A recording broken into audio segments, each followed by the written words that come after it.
តាមពិតបងឃើញខមមិនច្រើនតែប៉ុន្តែសុំលើកតែខមមិនរបស់សូឌីដែលគាត់បាននិយាយថាមានក៏គេមិនពាក់ដល់ថ្នាក់នឹងទេគ្រឿងលម្អកាយតែអានេះពាក់ដូចមនុស្សឈួតអូខេអូនអញ្ចឹងបងសុំឆ្លើយត្រឡប់ទៅអូនវិញណាអញ្ចឹងបងលើកវីដេអូនេះយកមកនិយាយដោយសារតែអូនឃើញវីដេអូហ្នឹងដែលបងចុះពីលើឡានហើយបងពាក់ឈុតមាសមួយឈុតនេះត្រូវហ៎អញ្ចឹងអូនចង់សម្ដៅថាការតុបតែងបងមួយឈុតនេះគឺដូចមនុស្សឈួតមែនអត់តែបងសុំសួរទៅអូនវិញអញ្ចឹងមនុស្សជាគេត្រូវពាក់បែបម៉េចហើយបងសុំជ្រាបចូលប្រហែលជាបានប្រយោគចាបើពាក់ព័ន្ធជាមួយនឹងការដែលអូនចង់រីខមមិនឬក៏ការដែលអូនចង់ complain ទៅលើអីមួយជឿបងអូនពាក្យខ្មែរមានមកកណោអត់ខ្វះពាក្យប្រើទេពាក្យសំរុំវាមានច្រើននៅក្នុងការដែលឲ្យយើងនិយាយមកកែប្រែឬក៏កែលម្អដើម្បីស្ថាបនានៅអ្វីដែលយើងគិតថាវាខុសពីគំនិតយើងតែផ្ទុយទៅវិញភាសាបងអូននិយាយវាអត់សូវសមរម្យហើយណាមួយទៀតមិនបាច់ចាំ fan បងទៅជួយចេញមុខអីទេបងចេញមុខខ្លួនឯងនិយាយហ្មងអញ្ចឹងបងសួរតើអូនវិញតើការតបតែងខ្លួនបែបម៉េចដែលអូនឲ្យមើលមកថាអូជាមនុស្សដែលជាមនុស្សអត់ឈួតទេណាឬចង់ឲ្យបងមានការតបតែងខ្លួនដូចអូនបែបផែនតែមួយអូនបានអូនគិតថាអូអាហ្នឹងវាបែប Gen Z អាហ្នឹងវាបែបលយអាហ្នឹងបានវាបែបគេហៅថាទាន់សម័យកាលអូណៃឃើញបងប៉ុណ្ណឹងចុះទៅមកណៃឃើញពួកឥណ្ឌាឌូបៃអូណៃមើលទៅវាញ៉ៃញ៉ៃប៉ុណ្ណាទៅមិនដឹងអូណៃវាតម្លៃគេថាម៉េច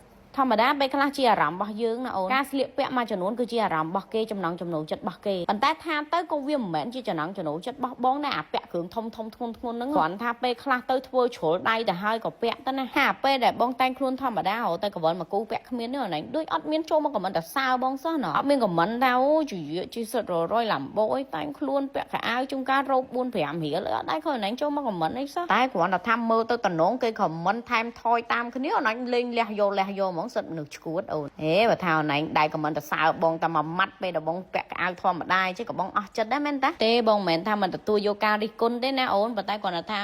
ពាក្យមកកណោពាក្យខ្មែរយើងព្រោះស្ដាប់ឲ្យសមរម្យអូនឯងយកមកប្រើខ្លះមកអូនឯងប្រើតែ style ចម្លើយឆ្លើយអញ្ចឹងអូនឯងយកមកនិយាយមានន័យអីអូនឯងនិយាយថាការដែលអូនឯងទៅជាសិទ្ធិរបស់អូនឯងតែបើថាបងលេងទៅវិញអូនឯងកុំខឹងណាពេលខ្លះបង open mind អូនចាប៉ុន្តែតែបងខ្លុះ mind អានឹងប្រយ័ត្នប្រយែងបន្តិចមនុស្សវាមានដែនកំណត់របស់គេដែរហើយដល់ពេលគេធ្វើដាក់វិញអញ្ចឹងកុំខឹងណាដូចវាទាស់ខុសអីទៅនឹងអាគ្រឿងមាសប៉ុណ្្នឹងអីសិតតែឌីលគេដូចមនុស្សឈួតបើថាគ្រាន់តែថាអូចាឯងកំពាក់អញ្ចេះមើលទៅដូចធ្ងន់ណាស់មើលទៅដូចធំណាស់មើលទៅដូចមិនសមទេចាពាក់ប៉ុណ្ណេះបានហើយសមរម្យអាពាក្យខ្មែរមកកណោអាពាក្យព្រោះមកកណោអត់ចេះនិយាយហើយថៃក៏ចូលចិត្តប្រើអាពាក្យក្រោកគ្រៀតឆ្លើយច្រឡោះបឹសហ្នឹងមែនហើយដល់ពេលគេតទៅវិញតាំងគេប៉ះមិនបានគេចិត្តចង្អៀតគេអាង fan ច្រើនគេអាងចេះមួយចុះពីរចុះបើខ្លួនឯងនៅសុកមកថាគេឈួតនេះមិនហ្នឹងអាហ្នឹងដូចម្ចាស់ទឹកដាក់គេដល់ផ្ទះអញ្ចឹងបើសម្រាប់បងវិញបើថាអាចលើកលែងបានលើកលែងអូតែកុំច្រើនដងពេកចង់និយាយចឹងណាហើយមនុស្សយើងវាមិនមែនតែមានអាពេលអញ្ចឹងរហូតទេគេត្រង់គ្រឿងតែពេលគេចេញកម្មវិធីតែគេមិនតែពាក់អញ្ចឹងរាល់ថ្ងៃដេកផ្ទះណាហើយចុះអាពេលគេពាក់អញ្ចេះខោអាវហ្នឹងមិនគុំមិននិយាយមិនគុំលើកឡើងមកតសើ